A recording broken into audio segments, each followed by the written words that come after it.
Welcome everyone. चलिए देखते हैं अपना अगला टॉपिक, अगला चैप्टर। नाम क्या है? Basic accounting term. यहां पे हमको कुछ चीजें सीखनी है। These are the list. एक बार गो थ्रू कर लीजिए और बारी बारी से अपन सीखना स्टार्ट करते हैं, समझना स्टार्ट करते हैं बड़े आराम से बेटा। सबसे पहला आइटम उठाते हैं, नाम क्या है? ट्रांजैक्शन। ट्रांजैक्शन क्या होता है? ट्रांजैक्शन का सीधा सीधा एक लाइन में डेफिनेशन समझो। मैंने बोला एक्सचेंज ऑफ गुड्स और services between two parties for some consideration. क्या बोला? Exchange of goods and services.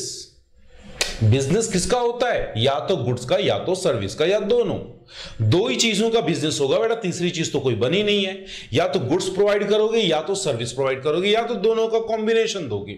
तो उनका एक्सचेंज होना चाहिए। क्या होना चाहिए? दोनों का एक्सचेंज। ठीक है, किसके लिए? कुछ कंसिडरेशन, किसी प्रतिफल के बदले में किसी चीज के एक्सपेक्टेशन के लिए एक्सचेंज करोगे। एक्सचेंज किसके बीच होगा? कम से कम दो पार्टी चाहिए। कितने पार्टी? दो पार्टी। एक बंदा रिसीव करेगा, दूसरा बंदा पे करेगा, या फिर एक बंदा जब जिसको मिलेगा और दूसरा बंदा उसको देगा। तो दो पार्टी हमको यहां पे होनी चाहिए। एक बार डेफिनेशन या फिर मैं बोलूं एक सेंटेंस देख लीजिए, डिस्क्रिप्शन देख लीजिए, फिर अपन बारी बारी से एक एक चीजों को दोबारा से समझते हैं। Is that clear? अब देखते हैं ट्रांजैक्शन हमने यहां पे लिखा। अब ट्रांजैक्शन के हमको करने हैं दो पार्ट, दो कैटेगरी में इसको डिवाइड करना है। पहली कैटेगरी बोलता है क्या? Transaction on the basis of accounting unit. आपके अकाउंटिंग यूनिट के हिसाब से कितनी कैटेगरी और बन जाती है। क्लियर? अब इसको ऐसे समझो, ये जो सर्कल नजर आ रहा है आपको स्क्रीन पे, ये जो सर्कल है, ये सर्कल आपके बिजनेस ऑर्गेनाइजेशन को रिप्रेजेंट करता है। मतलब आपका बिजनेस ऑर्गेनाइजेशन का कैंपस बोलो, सर्कल या एरिया बोलो, ये रहा। बरोबर? अब जो ट्रांजैक्शन इसके अंदर में कंप्लीट हो जाए, जो ट्रांजैक्शन इसके अंदर में कंप्लीट हो जाए, उसको मैं क्या बोलूंगा? उसका पहला नाम होगा इंटरनल ट्रांजैक्शन।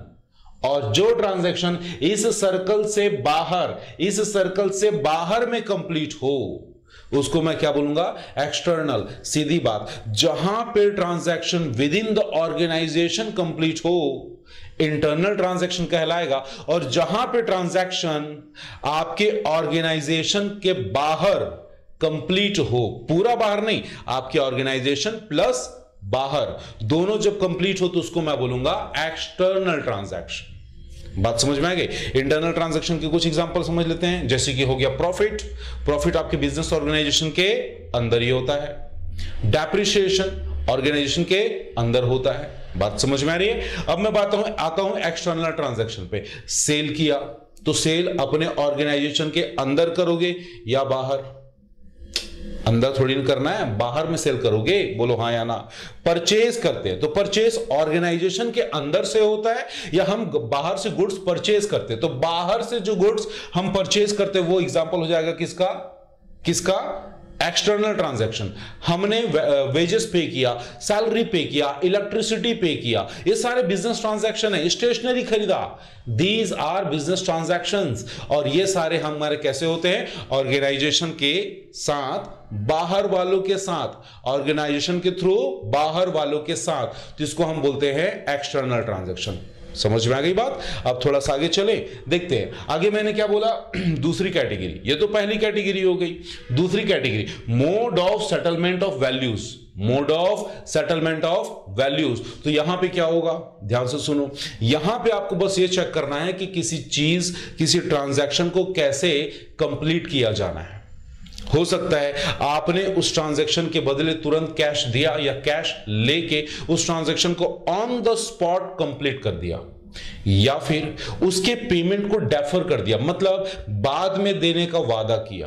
तो यहां पे दो कैटेगरी के ट्रांजैक्शन बन गए। जब आप उस चीज को इंस्टेंटली कैश में पे करके या रिसीव करके कंप्लीट कर रहे हो तो ऐसे ट्रांजैक्शन को मैं बोलूंगा कैश ट्रांजैक्शन।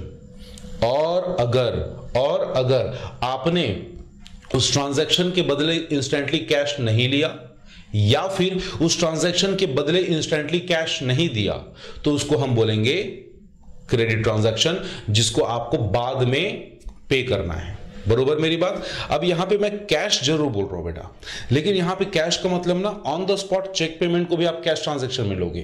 कोई आपको पेटीएम कर दे, ऑनलाइन पेमेंट कर दे, आपके अकाउंट में पैसे ट्रांसफर कर दे, तो इसको भी आप कैश ट्रांजैक्शन की कैटेगरी में रखोगे। सीधा सा कॉन्सेप्ट क्या है कि उस ट्रांजैक्शन को ऑन द स्पॉट कंप्लीट होना होगा किसी भी तरह से। चेक मिला, ऑनलाइन पेमेंट हुआ, पेटीएम हुआ, कैश मिला, किसी भी तरह से। तो अगर ऐसा होता है तो आप उसको कैश ट्रांजैक्शन बोलोगे। लेकिन अगर ऑन द स्पॉट वो ट्रांजैक्शन कंप्लीट नहीं हुआ, या तो पेमेंट नहीं हुआ या पेमेंट नहीं मिला, तो उसको आप बोलोगे क्रेडिट ट्रांजैक्शन। बात समझ में आ गई? तो ये ट्रांजैक्शन का छोटा सा ब्रीफिंग था। अब हम समझते हैं एक और कैटेगरी इसी से रिलेटेड, इसी चीज से रिलेटेड। नाम क्या है? Business transaction. बिजनेस ट्रांजैक्शन क्या होता है? सीधी बात, जो बिजनेस ऑर्गेनाइजेशन करती है, वहां पे जो ट्रांजैक्शन समझे थे ना, वहां पे हमने केवल ट्रांजैक्शन को डिफाइन किया था। अब मैं बात कर रहा हूं बिजनेस ट्रांजैक्शन। तो बिजनेस ट्रांजैक्शन का मतलब बिजनेस अपने पर्पस को फुलफिल करने के लिए जो ट्रांजैक्शन करती है, बिजनेस ऑर्गेनाइजेशन में जो ट्रांजैक्शन किए जाते हैं, उसको सिंपली हम क्या बोलेंगे? Business transaction. इसके कुछ कैरेक्टरिस्टिक्स को हमको फोकस करना है और वहां से चेक करना है कि बिजनेस ट्रांजैक्शन एक्चुअल में चीज क्या है। तो फर्स्ट सबसे पहला कैरेक्टरिस्टिक्स आपका हो जाएगा ये। क्या लिखा है? इट कंसर्न विथ मनी और money worth of goods and services. मतलब जो भी गुड्स एंड सर्विस की बात हो रही है, उसके साथ कुछ पैसा या पैसे की वैल्यू जुड़ी हुई होनी चाहिए। जैसे कि अगर आपको आपके पापा ने, मान लो आप बिजनेस चलाते हो और आपको अगर आपके पापा ने कुछ एसेट्स गिफ्ट में दिया, बोले कि बेटा हमारे पास बेकार का फर्नीचर पड़ा हुआ है, इसको आप अपने बिजनेस में लगा लो। किसने दिया? आपके पापा ने दिया। क्या ट्रांजैक्शन है? नहीं है। क्यों नहीं है? क्यों नहीं है? क्योंकि जो चीज आपको गिफ्ट में मिल रही है, जो चीज आपको गिफ्ट में मिल रही है, वहां पे वो चीज एक तरह से आपको फ्री में मिली हुई है। तो फ्री में मिली हुई चीजों को आप 0 रुपीज पे रिकॉर्ड नहीं कर सकते। उसके लिए आपको कुछ कॉस्ट इनकर करना पड़ेगा। तो अगर आपने कॉस्ट इनकर किया है, अच्छी बात है, नहीं किया तो रिकॉर्ड नहीं कर सकते। बात समझ में आ रही है? बोलो हाँ या ना। Is that clear? हाँ जी। और ये ट्रांजैक्शन कैसे जन्म लेते हैं, ये ट्रांजैक्शन कैसे बनते हैं?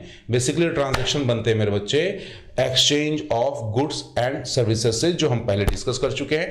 अगला आता है, इससे हमारी कुछ ना फाइनेंशियल पोजीशन चेंज हो जाती है। फाइनेंशियल पोजीशन एक एग्जांपल से समझो। मेरे पास ना 10,000 रुपए कैश अभी जेब में है, ऑन द स्पॉट मेरे पास जेब में 10,000 रुपए कैश है। तो मेरा फाइनेंशियल पोजीशन क्या है? 10,000 कैश मेरे हाथ में है। This is my assets. अब मैं क्या करता हूं, उससे ना 4,000 रुपए का एक चेयर परचेस करके ले आता हूं। बताइए मेरा फाइनेंशियल पोजीशन चेंज हुआ है कि नहीं हुआ है? बिल्कुल हुआ है। कैसे हुआ है? अब मेरे जेब में 10,000 कैश नहीं है। कितना है? 6,000 है। 6,000 का कैश मेरे पास में है और 4,000 रुपए का क्या है मेरे पास? 4,000 रुपए का मेरे पास चेयर आ चुका है। तो इसने मेरी फाइनेंशियल पोजीशन को चेंज कर दिया है। बात समझ में आ रही है? और हर ट्रांजैक्शन के दो पहलू होंगे, दो एस्पेक्ट होंगे, दो साइड होंगे। एक साइड ले रहा होगा, दूसरा साइड दे रहा होगा। एक साइड रिसीवर होगा और एक साइड गिवर होगा। और सच्ची बोलूं, एक साइड डेबिट होगा और दूसरा साइड क्रेडिट होगा। अब कौन सा साइड डेबिट होगा, कौन सा साइड क्रेडिट होगा, इसके लिए एक सेपरेट बहुत अच्छा सा टॉपिक है बेटा, उसमें हम डिस्कस करेंगे। आज के लिए इस टॉपिक में, इस पर्टिकुलर टॉपिक के लिए बस इतना ही आपको समझना है। Is that clear? अगला आता है बेटा कैपिटल। नाम क्या है? कैपिटल। इस पॉइंट को आपको बड़े ध्यान समझना है। ढेर सारे कॉन्सेप्ट इससे रिलेटेड वाले और भी क्लियर होंगे, तो बड़े आराम से समझिए। What do you mean by capital? Sir capital क्या होता है? कैपिटल का सीधा मतलब होता है बेटा amount invested by the owner to the business.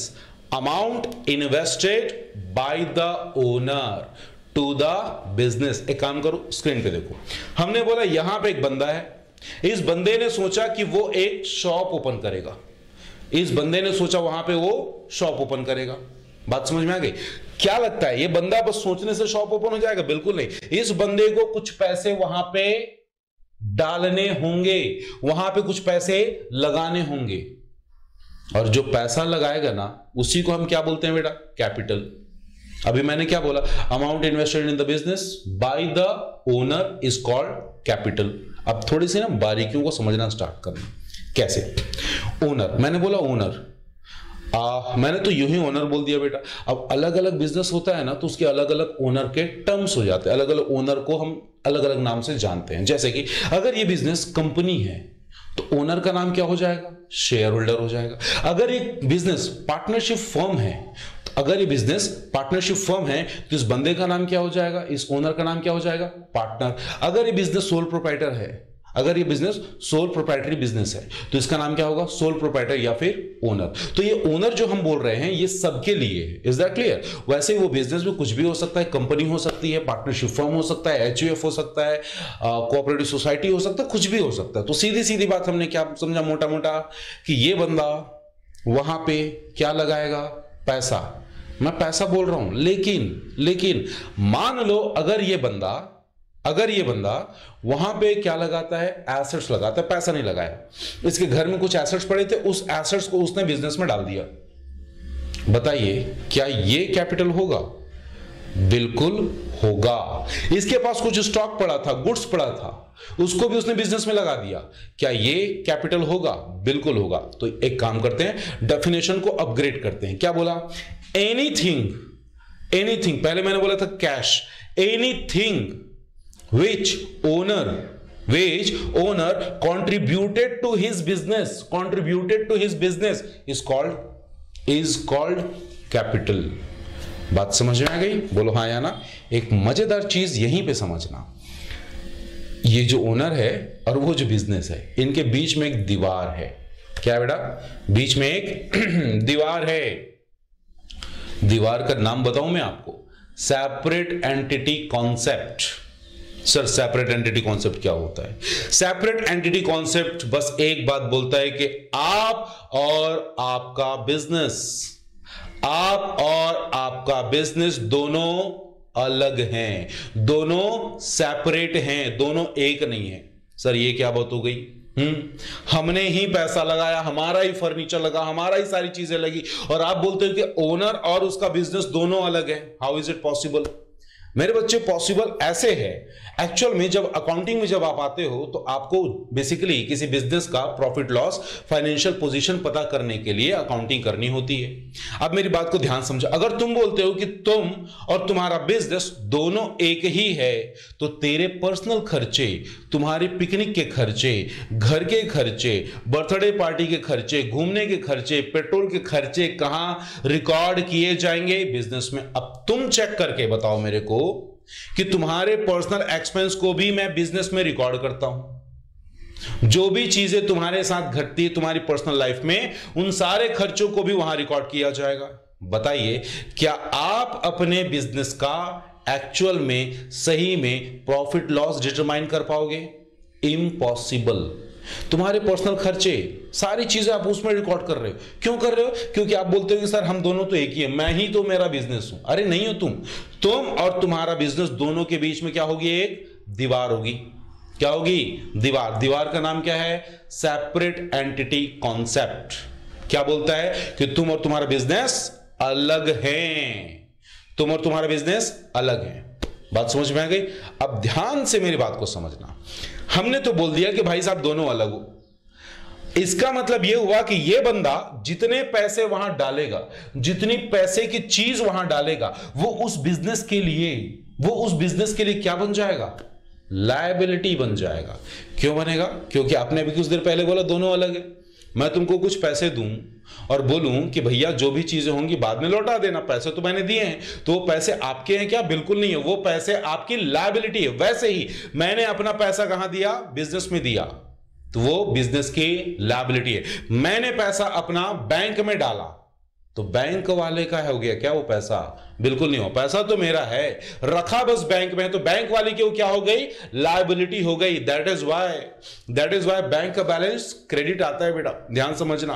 अब मैं क्या बोल रहा हूं, यहां पे जो हमने डाला वो बिजनेस की कौन सी क्या चीज हो गई? वो बिजनेस की लायबिलिटी हो गई। मतलब बिजनेस एक ना एक दिन वो पैसे आपको वापस करेगा। बोलो हाँ या ना, बोलो हाँ या ना।